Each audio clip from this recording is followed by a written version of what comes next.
शूरपनखा रावण के पास पहुंची और रोते हुए सब कुछ बताया। भैया, राम ने मुझे अपमानित किया और लक्ष्मण ने मेरी नाक काट दी। खर और दूषण भी मारे गए। रावण क्रोध से कांप उठा। जिसने राक्षस कुल का अपमान किया है, अब उसका अंत निश्चित है। तभी शूरपनखा ने राम की सुंदर पत्नी सीता की बात की। भैया, सीता इतनी सुंदर है कि तुम भी उस पर मोहित हो जाओगे। रावण के मन में अब बदले के साथ साथ लालसा भी जाग उठी। उसने मारीच से मिलने का निश्चय किया। मारीच ही मेरी योजना में मदद कर सकता है। रावण पुष्पक विमान से मारीच के आश्रम पहुंचा। मारीच ने रावण को समझाया, राम से शत्रुता तुम्हें मृत्यु दिलाएगी। लेकिन रावण नहीं माना। मैं चाहे मर जाऊं, पर सीता को अपहरण करूंगा। मारीच डरते हुए रावण की योजना में शामिल होने को तैयार हो गया। मारीच ने रावण के आदेश पर स्वर्ण मृग का रूप धारण किया। वह अद्भुत सुनहरी मृग वन में सीता के सामने आकर दौड़ने लगा। सीता ने राम से आग्रह किया, राम, ये मृग बहुत सुंदर है, मुझे इसे चाहिए। राम ने लक्ष्मण से कहा, मैं मृग पकड़कर लाता हूँ, तुम सीता की रक्षा करना। राम मृग के पीछे भागे, पर मारीच उन्हें दूर जंगल में ले गया। जैसे ही राम ने मृग को मारा, मारीच ने राम की आवाज में चिल्लाया, हाँ लक्ष्मण, हाँ सीते। सीता चिंतित हुई और लक्ष्मण से राम की सहायता को जाने का आग्रह करने लगी। लक्ष्मण ने मना किया, राम अजेय है, ये माया है। लेकिन सीता के बार बार कहने पर वह चल पड़ा। लक्ष्मण के वन में जाते ही सीता अकेली रह गई। लक्ष्मण जाते समय आश्रम के चारों ओर एक दिव्य रेखा खींच कर गए, जिसे पार करना किसी के लिए भी असंभव था। यही थी लक्ष्मण रेखा। उसी समय रावण साधु का वेश धारण कर सीता के द्वार पर भिक्षा मांगने आया। सीता ने भिक्षा देने की इच्छा जताई, लेकिन रेखा को पार नहीं कर सकती थी। रावण ने सीता को धर्म और मर्यादा का हवाला देकर रेखा पार करने को उकसाया। सीता ने जैसे ही रेखा पार की, रावण ने अपना असली रूप प्रकट किया। वह सीता को बलपूर्वक रथ में बैठाकर आकाश मार्ग से लंका की ओर ले चला। सीता ने रास्ते में पुकार लगाई और आकाश से नीचे अपने आभूषण गिराए, ताकि राम तक कोई संकेत पहुंच सके। जैसे ही रावण सीता का हरण करके लंका की ओर गया, आकाश मार्ग से उड़ता रथ आकाश में दिखाई देने लगा। तभी वृद्ध गरुड़ और राजा पक्षियों के सम्राट जटायु ने सीता को रोते हुए देखा। उन्होंने तुरंत रावण को रोका और कहा, राक्षस, तू जानता नहीं कि तू किसकी पत्नी का हरण कर रहा है। रावण ने क्रोधित होकर चेतावनी दी, लेकिन जटायु ने बिना डरे आक्रमण किया। आकाश में भीषण युद्ध हुआ। जटायु के पंखों से रावण का रथ डगमगाने लगा, लेकिन रावण ने क्रूरता से अपनी तलवार से जटायु के पंख काट दिए। घायल होकर जटायु धरती पर गिर पड़े, लेकिन उन्होंने सीता को साहस दिया, राम आएंगे, तुम्हें बचाएंगे। रावण सीता को लेकर लंका चला गया, लेकिन जटायु ने अपने प्राणों की आहुति देकर धर्म की रक्षा की। सीता को ढूंढते हुए राम और लक्ष्मण गहन वन में बढ़ते जा रहे थे। रास्ते में उन्होंने रक्त के छींटे और टूटी हुई शाखाएं देखी। कुछ अनहोनी की आशंका जाग उठी। तभी उन्हें एक घायल और वृद्ध पक्षी दिखाई दिया। वह था जटायु। राम ने तुरंत उसकी ओर दौड़कर कहा, हे गरुड़ राज, यह दशा किसने की? जटायु ने कमजोर स्वर में कहा, रावण सीता को ले गया, मैंने उसे रोकने का प्रयास किया। राम की आंखों में आंसू आ गए। उन्होंने कहा, हे वीर पक्षीराज, आपने धर्म की रक्षा के लिए अपने प्राण अर्पण किए हैं। जटायु ने राम के चरणों में अपने प्राण त्याग दिए।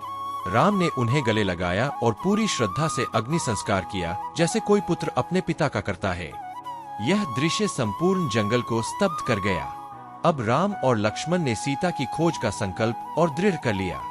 जटायु के बलिदान के बाद राम और लक्ष्मण सीता की खोज में आगे बढ़ते गए। चलते चलते वे मतंग ऋषि के आश्रम के पास पहुंचे, जहां शबरी नाम की एक वृद्धा भक्ति भाव से निवास करती थी। शबरी वर्षों से राम के आगमन की प्रतीक्षा कर रही थी। जैसे ही उसने राम और लक्ष्मण को आश्रम में प्रवेश करते देखा, उसकी आंखों से अश्रुधारा बह निकली। उसने उनके चरण धोए, उन्हें आसन पर बिठाया और बड़े प्रेम से बेर, जंगली फल अर्पित किए।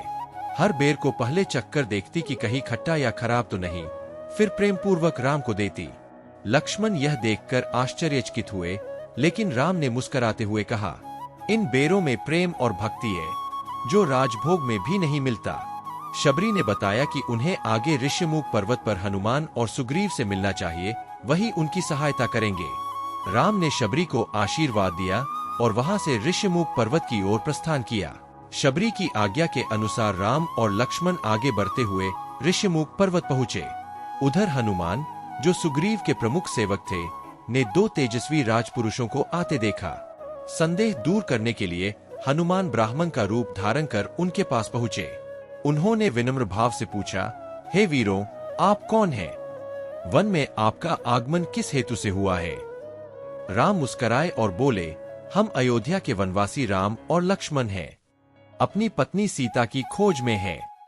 हनुमान को तत्काल विश्वास हो गया। उनका हृदय राम भक्ति से झूम उठा।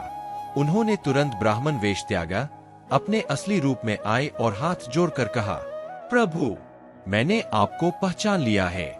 मैं आपके चरणों में स्थान चाहता हूँ। राम ने उन्हें गले लगाया। वही राम हनुमान का मिलन हुआ, जो कालजयी बन गया। इसके बाद हनुमान उन्हें सुग्रीव के पास ले गए। हनुमान राम और लक्ष्मण को ऋष्यमुख पर्वत पर स्थित अपने राजा सुग्रीव के पास ले गए। सुग्रीव, जो अपने भाई बाली द्वारा निष्कासित किया गया था, भयभीत था कि कहीं राम भी बाली के मित्र न हो। हनुमान ने राम के उद्देश्य और उनके महान चरित्र के बारे में बताया। राम ने सुग्रीव से मित्रता का प्रस्ताव रखा और कहा, हम एक दूसरे की सहायता करेंगे। तुम मेरी सीता की खोज में मदद करो और मैं तुम्हें बाली से मुक्त करूंगा। सुग्रीव प्रसन्न हुआ और उन्होंने अग्नि को साक्षी मानकर मित्रता की। इसके बाद सुग्रीव ने राम को सीता के अपहरण का प्रमाण दिखाया, सीता का चूड़ामणि, जिसे रावण छोड़ गया था। राम का हृदय पीड़ा से भर उठा और उन्होंने सुग्रीव को वचन दिया कि वे बाली का वध करेंगे। राम और सुग्रीव की मित्रता होने के बाद सुग्रीव ने राम को अपने दुख की कथा सुनाई। मेरा भाई बाली अत्यंत बलशाली है। उसने मुझे कुटिलता से निष्कासित कर दिया और मेरी पत्नी को भी छीन लिया। राम ने कहा, अन्याय करने वाला चाहे जितना भी शक्तिशाली हो, उसे दंड मिलना ही चाहिए। सुग्रीव आशंकित था कि क्या राम सच में बाली को हरा पाएंगे। राम ने उसे भरोसा दिलाया, मैं तुम्हारा साथ दूंगा और न्याय स्थापित करूंगा। सुग्रीव ने राम को बाली की शक्ति दिखाने के लिए एक गुफा युद्ध की घटना सुनाई, जहां बाली ने असुर दुंदुभी का वध किया था। राम ने वहां पड़ी दुंदुभी की हड्डियों को अपने पैर से उछालकर दूर फेंक दिया। सुग्रीव अचंभित रह गया। राम ने बालीवध का संकल्प लिया। उन्होंने कहा, अब समय आ गया है कि अन्याय का अंत हो और धर्म की स्थापना हो। राम ने सुग्रीव को साहस दिलाया और कहा, अब समय आ गया है अपने अधिकारों के लिए लड़ने का। सुग्रीव ने बाली को युद्ध के लिए ललकारा। बाली क्रोधित हुआ और तुरंत युद्ध के लिए निकल पड़ा। दोनों भाइयों के बीच भीषण युद्ध हुआ, लेकिन राम ने हस्तक्षेप नहीं किया क्योंकि वह दोनों में अंतर नहीं कर पाए। दोनों एक जैसे थे। युद्ध में बाली ने सुग्रीव को बुरी तरह पराजित किया। घायल होकर सुग्रीव भाग गया और राम के पास पहुंचा। राम ने कहा, अब की बार मैं पहचान के लिए तुम्हें एक माला पहनाऊंगा। सुग्रीव ने फिर से युद्ध की चुनौती दी। अगली बार राम तैयार थे। अगली कड़ी में देखिए धर्म की जय कैसे होती है। माइथोमित्रा को अभी सब्सक्राइब करें और जुड़े इस पवित्र यात्रा में।